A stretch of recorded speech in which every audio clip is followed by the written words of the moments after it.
Hello my friends. So I know it's kind of dark right now because of the quality of the light, but I wanted to share some ideas with you. I have just finished my lecture here in the Grand Cayman Islands, and I am therefore still dressed up. So first of all, let me show you the scene from my room. If you look, let me show you the scene from my room. If I turn the camera the other way around, I'm sure you'll be able to see what I'm looking at. So what I'm looking at is the beautiful ocean there. There's a balloon flying in the sky. There are ships in the distance. But of course the camera is pointing toward the light, so you can't really see everything as clearly as I can in the Bahamas. Sorry, in the Grand Cayman Islands, not the Bahamas. So I'm going to turn the camera around so you can have a better view of where I am and see me as I speak to you, because I want to discuss a very important topic, and that is that location in space and time, perceptual trick, that in truth we are not located in either space or time. We are not located in either space or time. As I look out at that ocean and I see the beautiful blue sky, I see a balloon floating above the clouds, I see ships in this distance, and I see the horizon where the ocean meets the sky. The obvious question is, where is this experience happening? What is the location of this experience happening?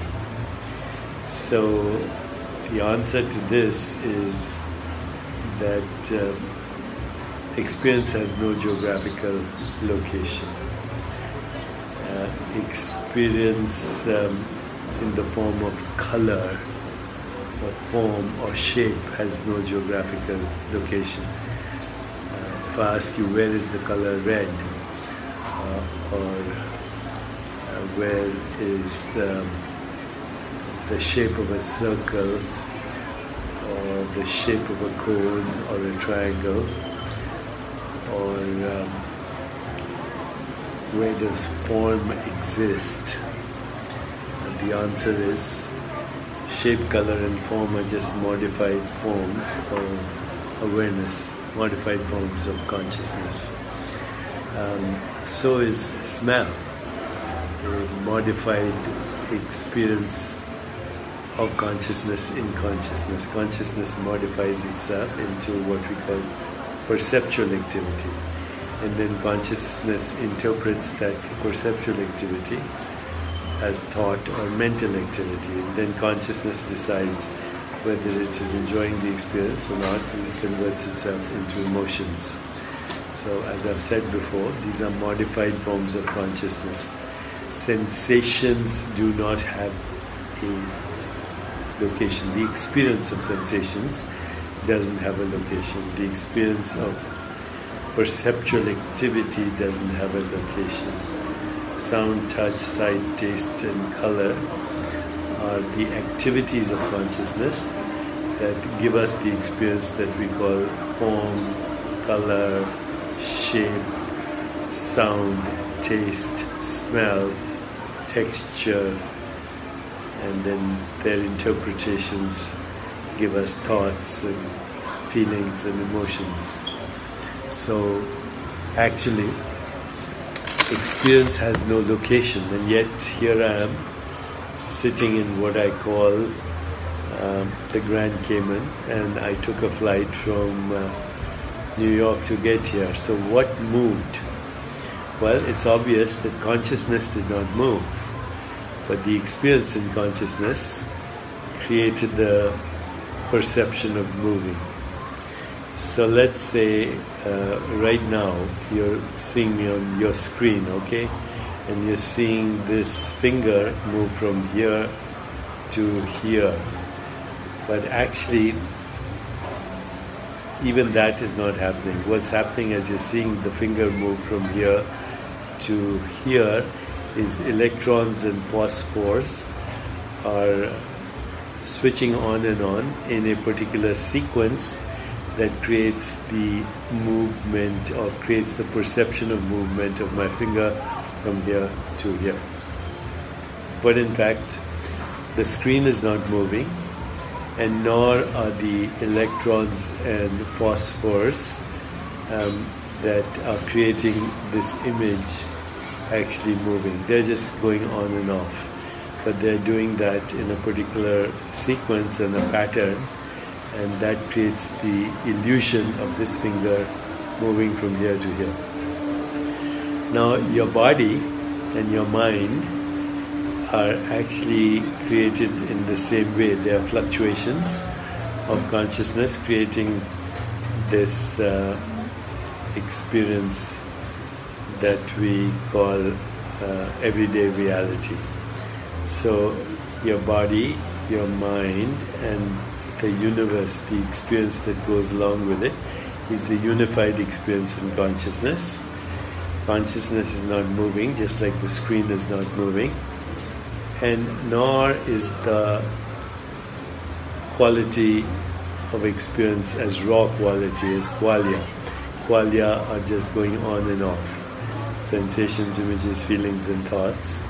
But because of the construct that I is located somewhere here and everything is located somewhere there, the experience of a body-mind happened from New York, which is a human construct, in a plane, a human creation, to Grand Cayman and the Caribbean. What moved were the models of reality, the body-mind, the plane, and that which we call New York and Grand Cayman and everything in between. In fact, the awareness in which that experience happened did not move, nor do the fluctuations of consciousness that create sensations, images, feelings, and thoughts move. All that moved was the relationship between that which I call the body-mind and that which I call the world. But it's one process. It's a reorientation of the fluctuations of consciousness that created the trick of me as a body-mind moving from New York to Grand Canyon. Just like the image could move from here to here, but in fact neither the screen nor the fluctuations of the screen that are producing this image and sound, they don't move. It's the interpretation of those fluctuations that moves. Interpretations move. So why is this important? This is important because I don't experience jet lag, and that is because I know at the deepest level of reality that I don't travel. Being non-local, there is nowhere to go.